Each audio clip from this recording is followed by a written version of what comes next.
اعوذ باللہ السمیع العلیم من الشیطان اللعین الرجیم بسم اللہ الرحمن الرحیم۔ سب سے پہلے میرے تمام احباب دیکھنے والوں کو السلام علیکم ورحمۃ اللہ وبرکاتہ۔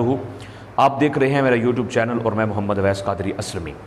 ناظرین کرام، آج کا ہمارا 33واں سبق ہے تجوید و قرات کا کورس، جو کہ ہماری کوشش جاری و ساری ہے قرآن کریم کی تعلیمات کو عام کرنے کے حوالے سے، تاکہ ہر آدمی، ہر عام و خاص جو ہے وہ مسلمان مرد و عورت میں سے قرآن کریم سیکھنے کے حوالے سے جو ہے وہ تجوید و قرات کورس سیکھے۔ آدمی، ہر مسلمان کا یہ ارادہ ہونا چاہیے کہ میں قرآن کریم کو جو ہے وہ مرنے سے پہلے اپنی زندگی کے اندر صحیح تلفظ کے ساتھ کیا کر سکوں، سیکھ سکوں۔ باقی جو لب و لہجے کے ساتھ قرآن کریم کا پڑھنا، پھر یہ جو ایک سمجھ لیجئے کہ ذوق کی بات ہوتی ہے، وگرنہ قرآن کو پڑھنے کے حوالے سے ہر آدمی، ہر مرد و عورت کے اوپر جو ہے یہ فرض کفایہ ہے، اور سیکھنے اور عمل کے حوالے سے یہ فرض عین ہے، وجوب کا درجہ رکھتے ہیں تجوید و قرات۔ ٹھیک ہے، جب تک تجوید آپ نہیں سیکھیں گے اس وقت تک آپ قرآن نہیں پڑھ سکیں گے۔ تو ناظرین کرام، یہ جو ہماری کوشش ہے اس میں آپ نے ہیلپ کرنی ہے، سپورٹ کرنی ہے، تاکہ زیادہ سے زیادہ قرآن کریم کی تعلیمات جو ہیں وہ ہر عام و خاص تک پہنچ سکیں، اور اس کے لیے ایک بہترین ذریعہ جو ہے وہ یوٹیوب چینل ہے، اور یہ موبائل ہے جو کہ جدید ذرائع میں ایک بڑی اہم جو ہے وہ خاصیت رکھنے والا ہے۔ تو ناظرین کرام، آج انشاءاللہ العزیز طلباء کرام جو حفاظ ہیں، حفاظ طلباء کرام کے لیے تو تجوید ہر حالت میں ضروری تو ہے ہی، لیکن جو ہمارے اس مذہبی فیلڈ سے تعلق رکھنے والے علماء کرام ہیں، قراء کرام ہیں، ائمہ مساجد ہیں، یا وہ مقرر ہیں، یا خطباء ہیں، یا نعت خواں ہیں، ان کا تجوید کا سیکھنا بہت ضروری ہے، کیونکہ انہوں نے سٹیج کے اوپر عوام الناس کے سامنے پیش ہونا ہوتا ہے، کچھ آیات پڑھنی ہوتی ہیں، کچھ حدیث پڑھنی ہوتی ہیں، تو ان کے لیے تجوید کا سیکھنا بہت ضروری ہے، تاکہ وہ عبارات کیا کر سکیں، ٹھیک تلفظ کے ساتھ پڑھ سکیں۔ لیکن افسوس کے ساتھ کہ آج کوئی اس کو اہمیت نہیں دیتا، سیکھنے کی ضرورت ہی نہیں کسی کو پیش آتی۔ ظاہر ہے یہ پھر سودے ہیں، اور اگلے جہان جا کے تو پھر ٹائم نہیں ملنا اس کا، لیکن اس سے پہلے میں یہ آپ کو بتانا ضرور چاہتا ہوں کہ یہی وقت ہے سیکھنے کا، مرنے کے بعد اس کا وقت جو ہے وہ ختم ہو جائے گا۔ بعد میں آپ جتنی دل ہے تمنا کرتے ہیں کہ میرا دل کرتا تو میں قرآن سیکھ لوں، پھر اس کے بعد آپ کو ٹائم نہیں ملے۔ آج کا جو ہمارا سبق ہے، لیسن نمبر 33، 33واں سبق، میم ساکن کے قواعد ہیں۔ میم ساکن کے 3 قاعدے ہیں: ادغام شفوی، اخفاء شفوی، اظہار شفوی۔ نہایت آسان اور ایزی سبق ہے تمام اسباق میں سے۔ پہلا جو ہے، پہلی قسم ادغام شفوی کسے کہتے ہیں؟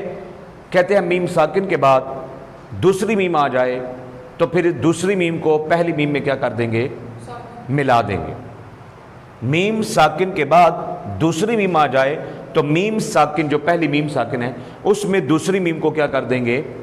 ملا دیں گے، مدغم کر دیں گے، تو اس کو کیا کہیں گے؟ ادغام شفوی مع الغنہ۔ ادغام شفوی مع الغنہ، ادغام شفوی مع الغنہ ہوگا۔ بڑی ایزی تعریف ہے۔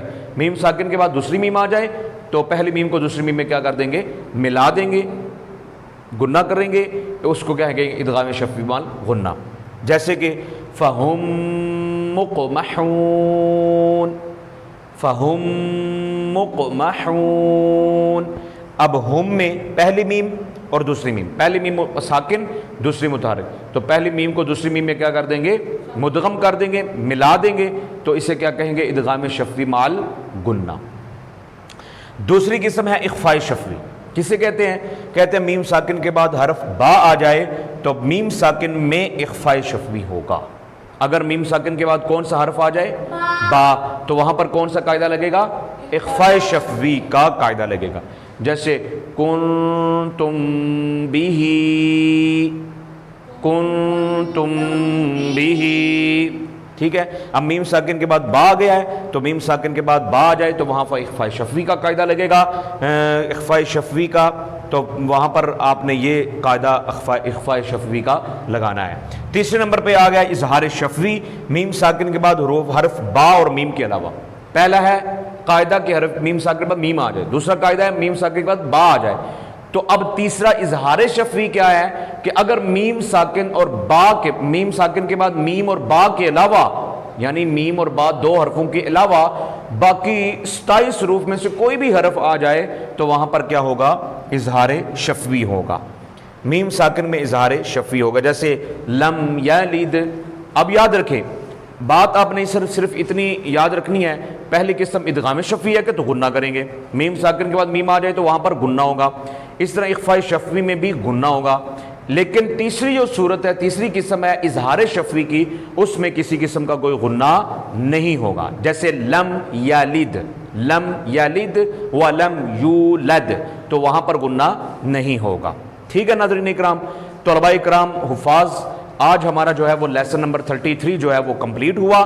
انشاءاللہ العزیز آگے جو ہے وہ ادغام کے بیان کے لحاظ سے ہم لیسن نمبر 34 میں انشاءاللہ وضاحت کریں گے ادغام کا بیان، ادغام کی اقسام اور کون کون سی ادغام کی قسمیں ہیں۔ انشاءاللہ العزیز یہ لیسن نمبر 34 کے اندر ہم انشاءاللہ بیان کریں گے۔ آپ نے صرف اور صرف چینل کو کیا کرنا ہے، سبسکرائب کرنا ہے، بیل آئیکن کو پریس کر دینا ہے، لوگوں تک شیئر کرنا ہے تاکہ قرآن کریم کی تعلیمات جو ہیں وہ عام ہوں اور ہر عام و خاص تک کیا ہو جائے، قرآن کریم کی اشاعت، قرآن کریم کا فروغ اور قرآن کریم کو تلفظ کے ساتھ پڑھنے کا شوق ذوق جو ہے وہ لوگوں کے اندر پیدا ہو سکے۔ محمد اویس قادری اسلمی کو دعاؤں میں یاد رکھیے گا۔ اگلے انشاءاللہ لیسن میں ملاقات ہوگی، اجازت دیجیے، اللہ حافظ، السلام علیکم ورحمۃ اللہ وبرکاتہ۔